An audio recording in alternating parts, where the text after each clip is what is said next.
More than 3,000 years ago, Egypt celebrated the arrival of Thoth on the 19th day of its first month, the festival of the god of wisdom, writing, and magic, Jehuti.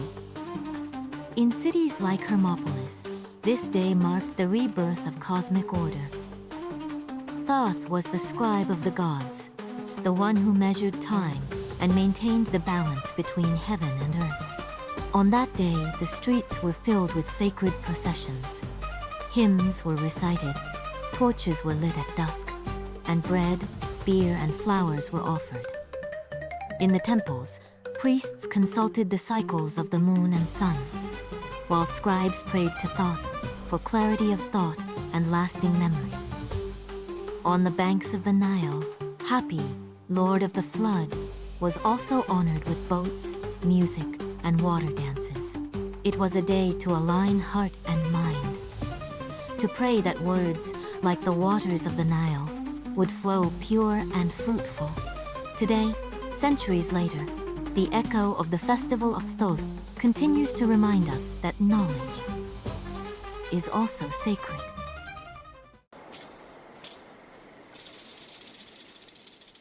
On the ceiling of the portico of a chapel of Osiris, on the roof of the temple of Hathor, the Egyptians carved a map of the sky, the Dendera Zodiac, where the stars became gods, carved around 50 BC.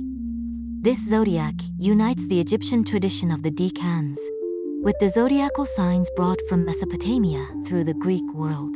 Here appear the 36 decans, stars that measured nighttime, along with the 12 zodiac signs: Aries, Taurus, Gemini, Cancer, Leo, Virgo, Libra, Scorpio, Sagittarius, Capricorn, Aquarius, and Pisces. At its center, the Egyptians saw the jackal that guards the eternal sky, the North Star. Surrounding it are the planets: Mercury, Venus, Mars, Jupiter, and Saturn. They are not simple lights, but gods in motion, marking the destiny of pharaohs and peoples. Even eclipses, moments of cosmic darkness, were carved here, reminding us that the order of Maat must always prevail over the chaos of Apophis.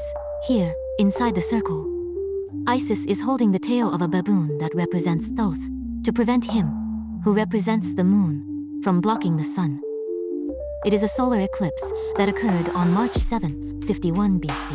And this other one, an eye of Horus enclosed in a circle, is a lunar eclipse that occurred on September 25, 52 BC. The Dendera Zodiac is not just astronomy. It is the imprint of how the Egyptians turned the sky into a mirror of the divine.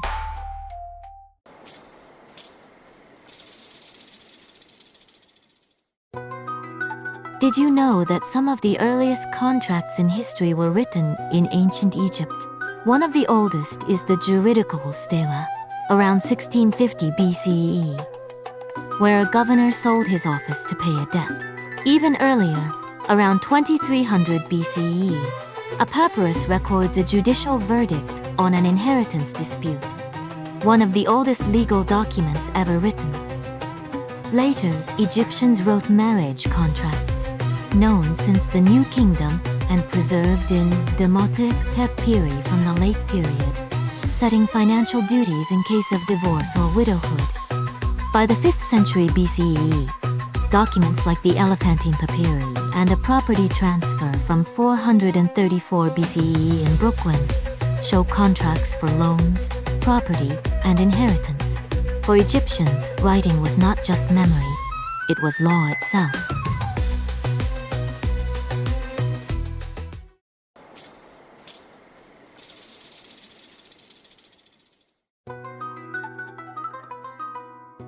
Incense was used in ancient Egypt not only as offering, but as protection. As the mire touched the embers, smoke rose as a living shield, purifying the space, carrying prayers to the gods. Its smoke was seen as a barrier against chaos, invoking divine order, Maat. Smoke as a shield, protection through Heka.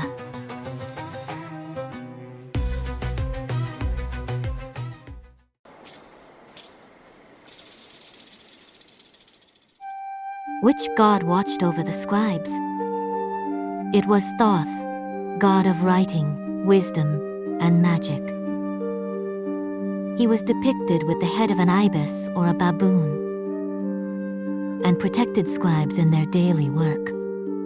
Scribes were guardians of knowledge. Thanks to them, we know the stories of ancient Egypt today. Thoth, the god who gave voice to history. Follow to discover more secrets of the Nile.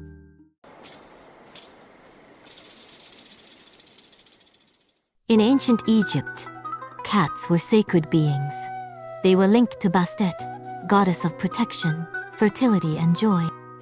In Bubastis, her great temple rose above sacred canals, as Herodotus describes it on his Book 2 of the Histories. Cats were mummified as offerings, and their death was mourned with deep sorrow. Herodotus explains that when a cat died in the house, the whole family would go into mourning and shave their eyebrows as a sign of mourning. Each year, thousands came by boat to celebrate the festival of Bastet at Bubastis, with music, wine, and joy, one of the most popular feasts of ancient Egypt. People would bring or buy cat mummies to give as offerings to Bastet during the festival. Later, the priests would take these offerings to the temple catacombs. In Bubastis, thousands of mummified cats were buried as tributes to Bastet. But it was not unique to Bubastis. Feline necropolises have been found across Egypt, from Bubastis to Saqqara and Tuna al-Jabal. These underground tunnels held countless feline mummies, a lasting testimony of devotion to the cat goddess. The sacred cats of Egypt became eternal guardians.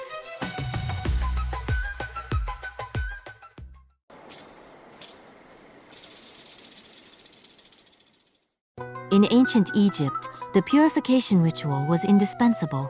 Water was not only for life, but for rebirth and divine purity. Purification with water was practiced in different aspects of ancient Egyptian life. Herodotus describes the priests' 4 daily baths, which they performed before officiating, several times a day, and also at night. This was done to ensure the purity of the ritual before entering the temple or touching sacred objects. They bathed in the waters of the Nile, or in sacred lakes like the one in Karnak. In temples such as Karnak or Dendera, reliefs document the daily ritual to be performed each morning for the opening of the temple. It was performed at dawn, sprinkling or washing the statue of the god with water, as well as oils and perfumes to awaken and revitalize the deity, renewing its energy. This practice was also carried out during the coronation of pharaohs. We see representations of this ritual in temple reliefs. The texts also show the purification of the deceased with water mixed with natron. Also, in domestic rituals, infertility rituals, or as devotion to domestic gods, libations were made with the use of small jugs and bowls of water.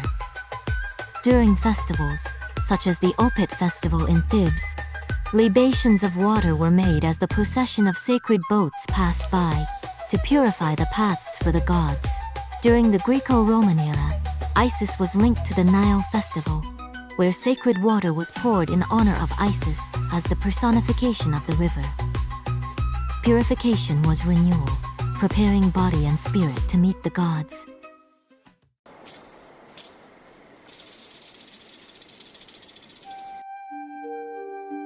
Tattoos existed in ancient Egypt. The oldest appear on predynastic mummies more than 5,000 years ago, known today as the Gibelain, man and woman.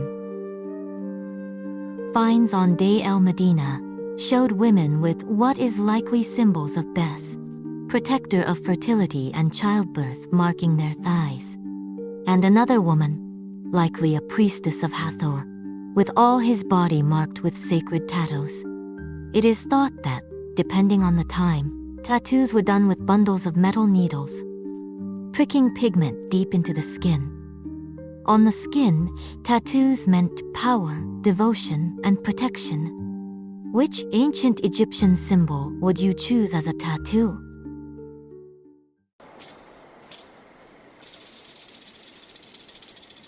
Thebes, around 1200 BC, reign of Seti II, a great city of temples and everyday families.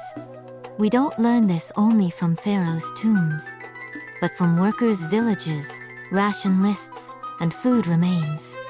Bread made from emmer wheat was the foundation of every meal. Beer, low in alcohol, high in calories, was their morning drink.